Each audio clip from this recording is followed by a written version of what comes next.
In the piece that I wrote in the Sydney Daily Telegraph today, I made the point that the public cry to ease the lockdowns and end the closed borders between states has become a deafening roar. But I also made the point that you can't talk easing lockdowns without confronting the folly of social distancing. And I cited international experts, reputable experts, opposed to both lockdowns and social distancing. Now, Dr. Sukarat Bhakdi, a microbiologist and infectious disease epidemiologist, formerly of Maine University, Germany, got it right when he said, all these measures are leading to self-destruction and collective suicide based on nothing but a spook. Dr. Joel Kettner, Professor of Community Health Sciences and Surgery at Manitoba University in Canada, has said, I have seen pandemics, one every year. It's called influenza and other respiratory illness viruses. I've never seen this reaction, and I'm trying to understand why. Dr. David Katz, the founding director of the Yale University Prevention Research Centre, quote, I'm deeply concerned that the social, economic and public health consequences of this near total meltdown of normal life will be long-lasting and calamitous, possibly graver than the direct toll of the virus itself. The unemployment, impoverishment and despair likely to result will be public health scourges of the first order. And then Professor John Ioannidis, the Professor of Medicine and Professor of Epidemiology and Population Health at the Stanford University School of Medicine, argues, quote, if we'd not known about a new virus out there and had not checked individuals with PCR tests, the number of total deaths due to influenza-like illness would not seem unusual this year. At most, we might have casually noted that flu this season seems to be a bit worse than average, but the media coverage would have been less than for an NBA game between the two most indifferent teams. He said we need to prepare, but not overreact. Well, Terry McCrann wrote 6 days ago, end the lockdown. He said there is absolutely no point in dribbling out the reopening within states and between states over the next 1, 2, 3, or who knows how many months. Terry said the dribble is now all cost in terms of the economic damage, already devastating and massively costly. Though his words, this is a formidable economic analyst. He's been with us for years. Terry said it could become cataclysmic, his word, and in large part, no coming back from small or medium-sized businesses, and all with zero or net zero benefit in terms of the virus. He previously, earlier this month, made another point about the way back when he said, quote, nobody really's got a clue. The reason's pretty simple. We've never been here before. There are no precedents. There are no roadmaps.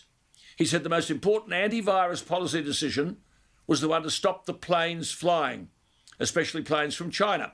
And he cited Federal Health Department data collaborated by the Immunisation Coalition where laboratory-confirmed flu cases in Australia were running at about 7,000 for both January and February. Then we stopped the planes from China coming.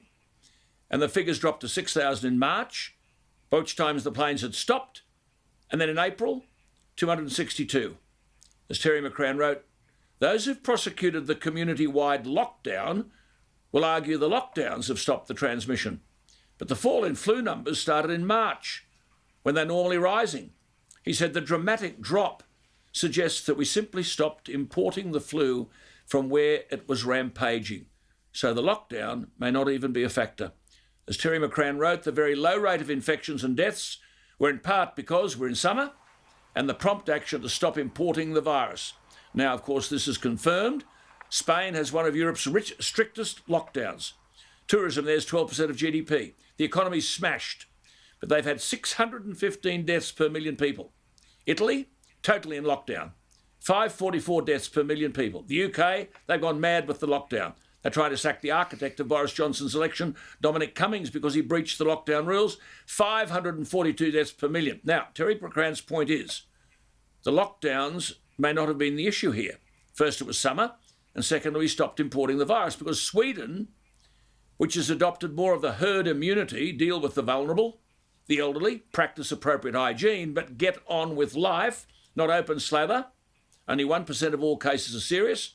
The deaths per million in Sweden, not 615 as in Spain, not 544 as in Italy, not 542 as in the UK, 396 per million. Let's go to Terry McCrann. He's with us tonight again. Firstly, Terry, thank you. And we'll get over this fairly quickly. To put it simply, the most important antivirus policy decision, you say, was to stop the planes flying. First, Alan, may I welcome you to television and wish you well on your last week of that other place. Our viewers' gain is their loss. Thank you. As to the substantive question, Alan, yes, I think very clearly stopping the planes was the critical decision made by the government, and it worked. And you could cite figures all around the globe. It's not only Sweden compared to Europe, even more so it's the countries to our north like Taiwan and Hong Kong. Hong Kong, a country in all our thoughts at the moment because of the China clampdown. Those countries have had even better outcomes than Australia without the lockdowns that we've had in Australia. And the bottom line there is two things: stopping the planes or stopping the entry of people from outside those countries, and secondly, the universal wearing of masks. That's the other aspect of this coming out of the lockdown, which I think is absolutely critical, which I hear absolutely nothing said by government or by the so-called experts. And Peter, I might just bring Peter in here because you see New Zealand have had tougher lockdowns than Australia, but they also stopped international flights, and they've done no better than Australia, even with tougher lockdowns. And Terry made the point that Taiwan knew it was dealing with free China. They just kept China out. Hong Kong kept the Chinese out, and between them, 10 deaths and a combined population of almost the same as Australia. So, Peter, the point we're making tonight is we can't persist with these lockdowns. There is proof that they aren't doing anything other than damaging the economy. Look, the only lockdown that matters is the state borders. And I do laugh at these state premiers, these Labor premiers in the case of Palaszczuk. He was never this tough when we were trying to stop the boats on borders, but she's suddenly become very tough looking into her October election campaign. She thinks this is probably a winner with voters. I am yet to be convinced. The biggest and most important decision that was taken, I think it was taken a little bit too late in my view, was to stop the planes into Australia. Definitely. It beggars belief that we took so long to have this fair income hospital-based quarantining. That must stay. We've got to stop the health departments having control at ports and at aeroplanes, at airports too, because I think we need to have that all run by the Commonwealth. There needs to be temperature checks and all these things that we still really don't have in the way we should in Singapore and other places do. But we need to look back at the time when we shut the borders, the amount of aggression that Australia got from China. What was behind that? China knew what they were dealing with, so why on earth did they want us and demand that we keep our borders open? I think that is a real question for our security agencies. Why were they so interested in this virus moving around the world? Well, Terry, let me ask you this, because the Prime Minister was talking today about the economy. Economic growth is the only way we can manage it. How can we secure economic growth in the entertainment and hospitality industries, which employ hundreds of thousands of people, with social distancing? Will the Opera House ever open again? Well, exactly, Alan. Before I come to that, can I just make this other point? We should consider the counterfactual. If we had a situation where we didn't have these lockdowns, both the internal ones and the state border ones, and we were getting the sort of virus infections and deaths that we are getting today, would anybody in their right mind say, we've got to lock the whole economy down because we're getting 3 infections a day and, one death every 2 or 3 days? I mean, that's just insanity. So clearly, ending the lockdowns is fundamental. But to come to your substantive point, obviously, the biggest impact of the lockdowns have been on exactly those contexts where you don't have social distancing, which is obviously the entertainment space, the restaurants, cafes, etc. So the fundamental reality is that we have to face up to the cost-benefit analysis of continuing these lockdowns. What are we going to say? We're going to have lockdown for another month, another 2 months. I mean, we know the game that Palaszczuk is playing in Queensland, as Peter put it.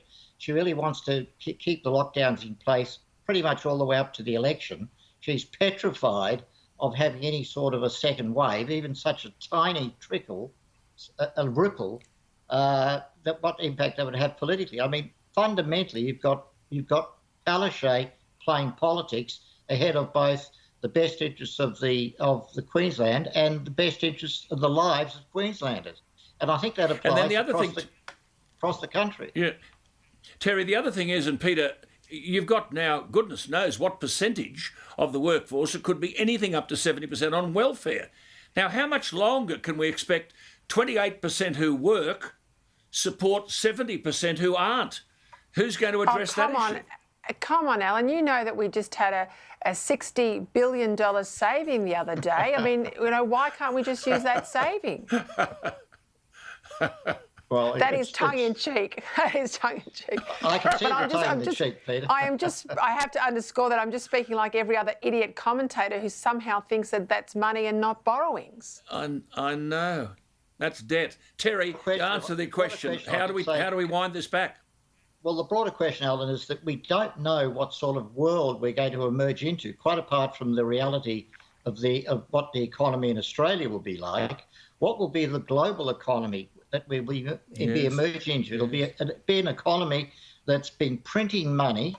We're emerging into an economy where China is going to be a very different China to the China that's been so beneficial to us, economically speaking, and indeed what's going to be happening in the United States. So that this is not the time for saying that we can just assume that everything's going to be fine at the end of this process.